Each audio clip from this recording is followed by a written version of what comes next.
Right, Wednesday. We move on to Wednesday. This is for the Bearing Bingham. Give me your trend, Matt Toombs. Yeah, possibly my favourite stat of the whole festival, which I bring out every year. Since 1997, Grade 1 winning hurdlers at 2 miles, 9 from 17, 85% profit. Grade 1 winning hurdlers at 2 miles 4 or further, 3 from 26, 71% loss. The vibes over the last day or two, Ballyburn may be going to go for the Supreme. But if he lines up here, 2 mile Grade 1 winning hurdle form is obviously perfect. It's tempting to swim against the tide, but as some of us are going to do. But I am worried now that the Supreme does look the more likely target. Fine. And if Ballyburn does go for the Supreme, that is because Mystical Power is coming here. Is that the obvious thing, Matt, or is that not necessarily? I think it really matters who the A-teamers are. Ballyburn's clearly going to be one. It depends who the other one is. If Mystical Power is another A-teamer, then they could go in either race. But if, say, it's Il Atlantique, then Ballyburn's clearly going to go in the Supreme. If it's Tully Hill, then Ballyburn's clearly going to go in the Bearing Bingham. All up in the air still, I think. Okay. Well, just come in with your selection, because this is a slight curveball. Yeah, I think it's a pretty open race if he doesn't run. And Handstands doesn't have any 2 mile form, actually, let alone the Grade 1 form around the minimum distance. But he does tie in with the Formby winner, Django Bailly, having beaten him in a steadily run Sydney Banks. Receipt of £5 at Huntingdon, but value for more than the 1.5 length victory, seemingly idling on the run in, winning cosily. It was more of a test of speed than stamina at the trip. Handstand looked to have a lot more speed when they started sprinting than Django Bailly did. So I'm hopeful he'll have the right turn of foot for this.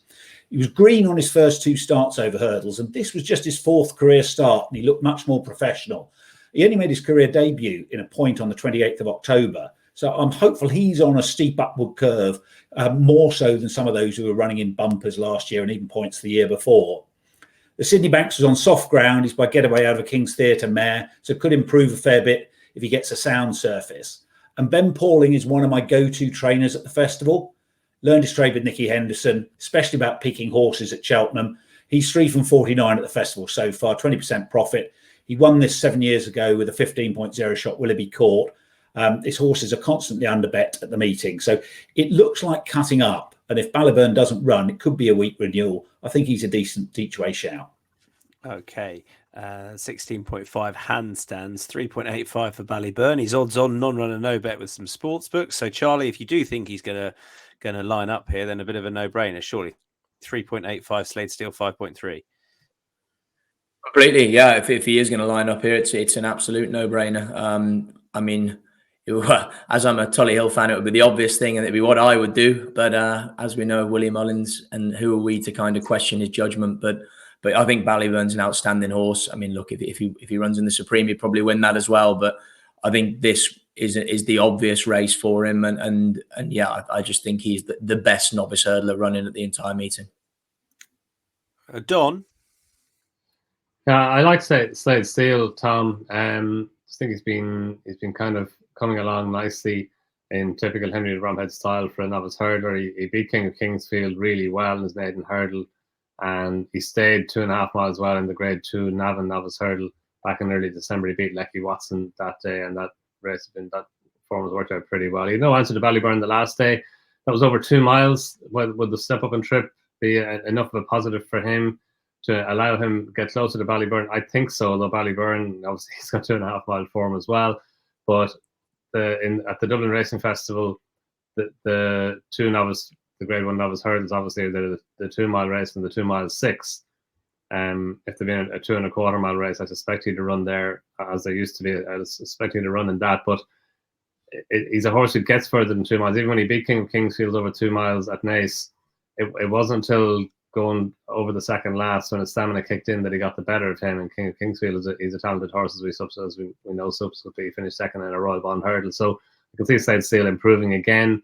Obviously, it would be a big worry if Ballyburn were to run here, but I think Slade Steel could be best of the rest and might get a bit closer to Ballyburn as well over the longer trip.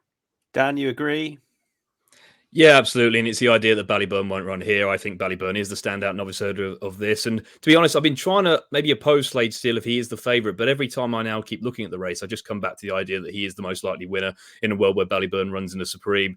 One thing I really do like about Slade Steele is his attitude. Like, he hasn't always made it look easy, but he's dug down deep to win. He did it on his maiden hurdle, then he did it at Navan as well. He didn't really have a chance against Ballyburn, but the way they pulled clear of King of Kingsfield and Absurd, who are probably going to head the market for the county hurdle, suggests to me that's a really strong piece of form. I think 2.5 miles is definitely going to suit him better than 2 miles. I think he's just a really rock-solid proposition for this race if Ballyburn doesn't run. All righty, that's the bearing Bingham, the Brown Advisory trend, Matt Toombs. So from something I talk about every year to something a bit new that's different. In the past, I've talked about the negative in this race of having spent 2 full seasons over hurdles, especially running an open graded 3 mile hurdles, the old more of that time for Rupert Grand Cru, those stairs hurdle horses. Trainers seem to have cottoned on to that better now. So a trend on a similar theme is horses that went chasing by the end of their second season racing, 6 from 36 this century, 171% profit. Horses that waited and went chasing in their 4th or later season racing, 2 from 73, 91% loss. So whilst every horse needs treating individually, I'm a big believer that chasers, especially staying chasers, benefit from going over fences early in their careers. Too many spend too long in bumpers or over hurdles, getting miles in their legs and their heads before taking on the challenge of chasing. Okay, Deasy, why don't you like Factor File? I think he's too short. I think there's an awful lot of hype built into his price because Willie said he could go all the way to the top.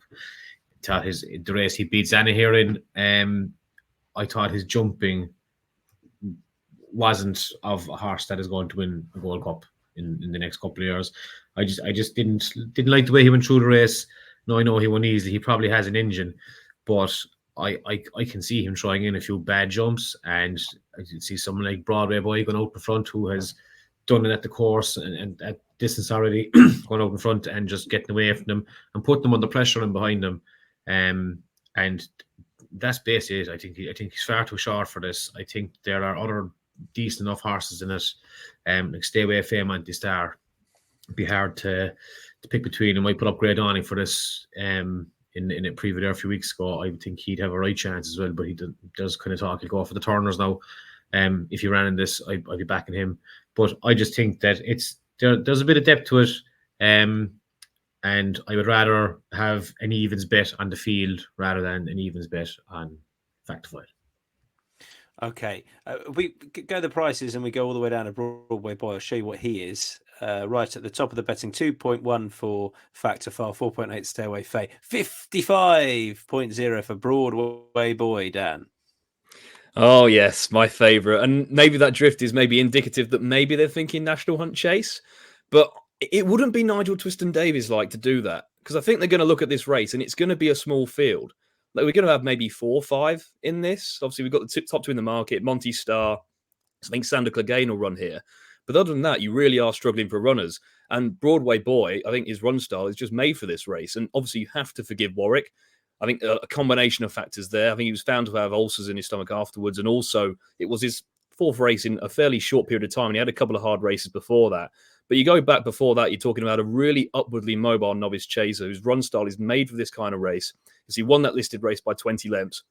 Then won that handicap on the new course, 100 grand handicap beating 300 through 5. Obviously, franked that form. Protector was back in 3rd.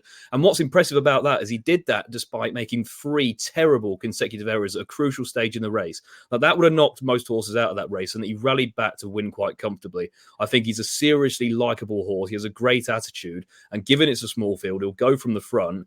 We saw Sam Twiston Davies make all in this race last year. I think that price, if this is his target, is almost an insult. And I just hope they go for this rather than National Hunt Chase, because I do think he's got a live chance at a big price. Matt, do you want to add anything? That's your selection as well. You don't have to. The only thing I want to do is just emphasise he is in his 2nd season, so he meets that trend. He's the only one in the race, other than a rank outside of Jamaica, who does. So he's had the perfect blend of experience. He's had 5 chase starts, so plenty of chasing experience, but open to more overall improvement as a racehorse than some of his opponents who've been running in points and bumpers and over hurdles. Charlie?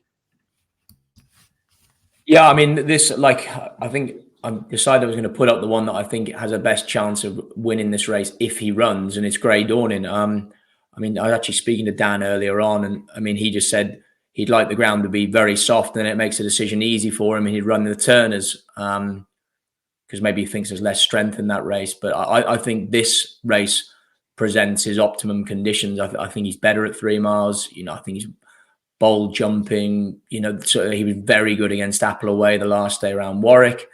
And again, I suppose it's a no runner, no bet. But yeah, this is the race I'd like to see him turn up in. And like I say, when I factor in all his attributes, I think it's the trip that will see him at his best moving forward in his career. Now, whether that's going to be where he turns up at the festival in 2 weeks' time, we're yet to see. But I got the impression of Dan it wasn't a done deal, and it was very much going to be ground related. So we'll wait and see what the forecast does.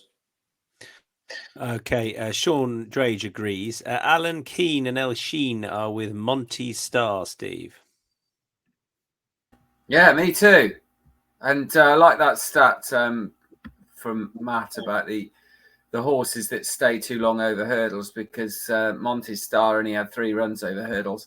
And he's looked a natural over fences. He beat 3-card Bragg last time, jumping really well. That was only his second start. And when you consider his pedigree, it's no surprise, because his half-brother, is it his half-brother? Yeah, half-brother Monolly was second in this. I think it was in that race when Champ came and mugged them all, wasn't it? But yeah, he's got the pedigree. He's unexposed. He stays really well. He jumps well. And that's all you need in a race like this. Donn? Yeah, Monty Star as well for me, Tom.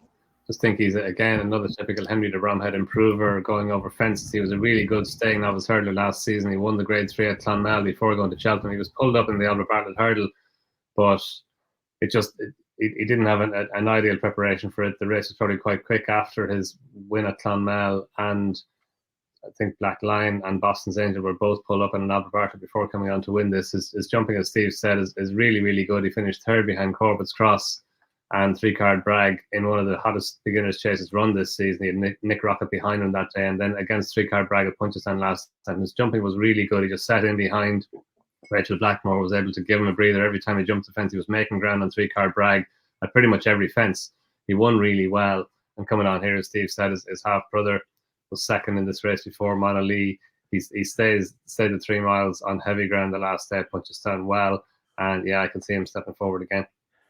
Okay, the Champion Chase is up next. This is going to be pretty quick. We'll have a look at prices, and then I'll bring in the stat, because I think that's semi-important to read the stat for the Champion Chase. But unsurprisingly, 165 El Fabiolo, John Bond 4.8, Edwardstone 11.0. Matt, what's the stat? What's the trend? Arkle winners this century in the next season's Champion Chase, 7 from 13, 21 point, 164% profit. It's an obvious factor. The only real surprise is it's so under bet. And I think El Fabiolo is a very good favourite here. Is he a good price, Matt? I think he's a fair price. If you were talking about whether you want to back him anti-post, I wouldn't, because unless John Bond gets scratched, I don't think he's going to shorten. I'm expecting most, if not all, of the other credible challengers to show up. So I'll probably wait on the day, have a look and see whether I want to back him. I don't want to back him at the moment. Okay, everyone has put no bet but El Fabiolo, barring Donn and Charlie. I mean, Donn, do you make him a bet at that price, or is it a sit on your hands job? Well, generally, I don't really bet odds on, but if there was an odds on shot that you were having to think about backing, then El Fabiolo 1.65. I think he's just a superior horse to John Bond. I was trying to make a case for Edwardstone out in front. Not, he probably wouldn't even get his own way out in front with the front runners that are in there, Gentleman Domain, Elixir de Nuts, and Editor if they all run. Fernie Hollow threw even a spanner into the mix yesterday, but it looks like he's not going to go there. Willie Mullins, 17 days is just not a long enough turnaround for Willie Mullins to allow a horse to take a chance generally in a championship race. And El Fabiolo, I know he has a mistake in it, but he never looks like falling, and it doesn't seem to take anything out of him either. And he beat John Bond easily in the Arkle last year. It looks like he's gone forward again this season. He might be even superior to John Bond by a greater degree this year than he was last year. And yeah, I think he deserves to be odds on. You can easily argue that he should be shorter than 1.65. Okay, Charlie, if he's a no bet for you at that price, just say no bet. That's fine, unless you fancy him. Yeah, sorry, I should have put down no bet. I mean, I actually think more interesting John one without the favourite. It'd be a shade of odds on, and I'd actually like that more than backing El Fabiola, because I think John one is much better than the rest of these, just not as good as El Fabiola. Okie dokie. Moving on to any other bets, the likes of the Coral Cup, the Cross Country, the Grand Annual, and the Bumper. I'll go first with Micheál in the Coral Cup, who ran a really good race in the boys' race last year. I hope he goes for this race. I think it'll suit him a bit better. He's a few pounds lower. And Frero Bamboo, who I put up for the wrong race last year because he doesn't stay the plate trip. I actually think the Grand Annual would suit him ideally if he runs at 26.0. Donn, another bet for us on the Wednesday. Yeah, Madara. I like Madara. I've actually backed him for the plate, and I think he might. It looks like he might go here instead. You can see the argument for the plate. He does stay 2.5 miles. He's got 2.5 mile form in France, but his form over 2 miles this season. He's just been continually progressive. Even his first couple of runs when he arrived for Sophie Leach, they were better than the finishing position suggested. Then he won well at Cheltenham in December. He came to Leopardstown last time at the Dublin Racing Festival, and he was so good in winning. He travelled like the most likely winner from a long way out. He quickened up well, and the solidity in the horse who chased him home in Pateru and Solness.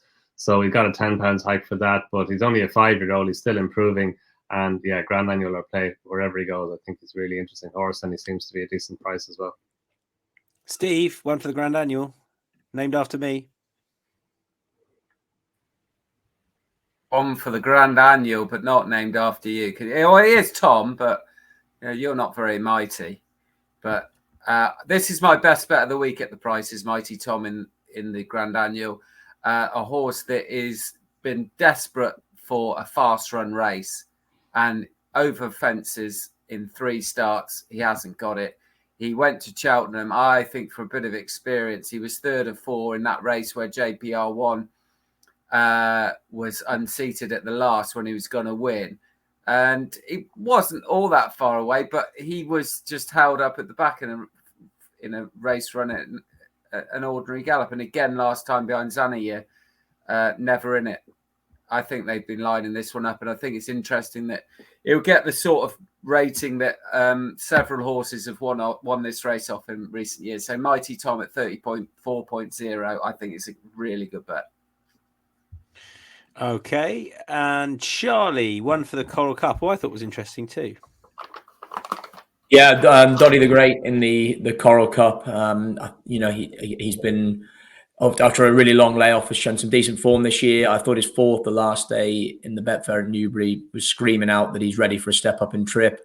His mark's been left unchanged, and he's a horse of relatively low mileage that I'm sure that there's no reason to think there isn't more improvement in him.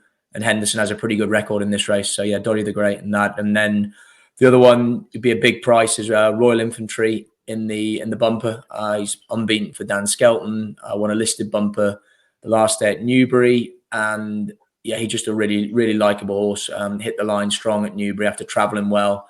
And, the race will be dominated by William Mullins and Irish trained horses. So he'll be missed, but it wouldn't surprise me to see him running a big race, and like I say, he'll be a massive place option. Dan, you got one in the Bumper? Yeah, I do. One of the Bumper, I think, probably has the best Bumper form on offer now that Jeroboam Ashan is unfortunately not running, and that's You Ought to Know. I think he's still being underestimated by the market. I thought that was a really good effort in second, defying about 6-month absence to give weight away to the 1st and 3rd. He finished ahead of Redemption Day, and I don't think he necessarily had the race run to suit on that occasion. Didn't get the best position early, but stayed on really well. I do think that is the best form currently on offer. So I think he's certain to be bang there or thereabouts. And I think he's being underestimated by the market currently.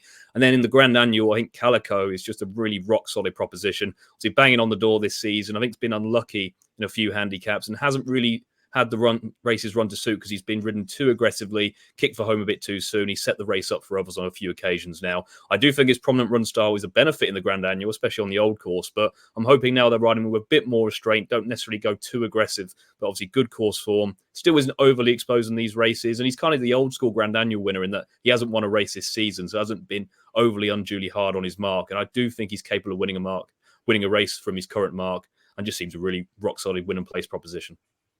And finally, one in the Grand Annual for Deasy. Yeah, this is a price thing. I think it's a triple trade. Judging Joe Tizard's horse. He has run twice on the old course this season. He finished second first time out to Dancing on My Own, and then he beat Calico the next time. Now, I couldn't say he's well handicapped. He's up 9 pounds since the start of the season, but he's out at just 34.0 available on him. The race in November meeting has thrown up good horses over the last few years. Bondora won it. He ran a cracker in the Grand Isle at the end of the season. We ran Amarillo Sky last year, the editor of the Jeet.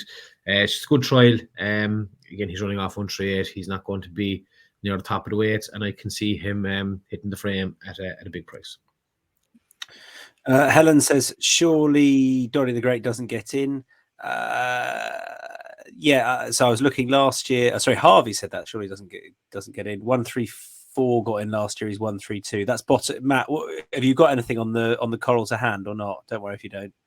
I think it was 133 last year, wasn't it? It's bounced around a bit in recent years, so I should think he'll be right on the bubble. Okay, thank you very much. Best lays then. I tell you what, DC, Charlie, myself, and Matt. Factor file. That's it. Laying factor file in the Brown Advisory. Best Wednesday bet. I've gone for Ballyburn in the Bear in Bingham. Now convinced he's not going to run, but if he's there, he would be my best bet. But there you go. So make of that what you will. Matt Toom's your best bet. Handstands. In the very same race. Donn. Yeah, Monty Star in the Brown Advisory. Steve.